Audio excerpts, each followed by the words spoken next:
Hello everyone, how are you doing? This is MD Tech here with another quick tutorial. In today's tutorial, I'm going to show you guys how to enable microphone access on your Android-based phone. So if you have like a Samsung Galaxy phone, for example, and you're looking to turn on microphone access, in today's tutorial, I'm going to show you guys how to do it. And without further ado, let's go ahead and jump right into it.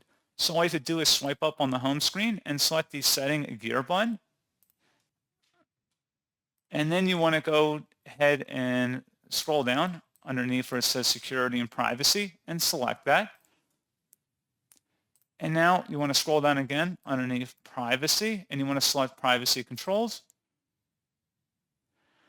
And underneath controls, there will be a microphone access setting in here. So for apps and services, if the setting is off, microphone data may still be shared when you call an emergency number. Toggle it on or off depending on your preference. Clicking inside the oval one time will switch between the two. And that's pretty much all you have to do. So pretty straightforward process on that, guys. And as always, thank you for watching. I do hope I was able to help you out, and I do look forward to catching you all in the next tutorial. Goodbye.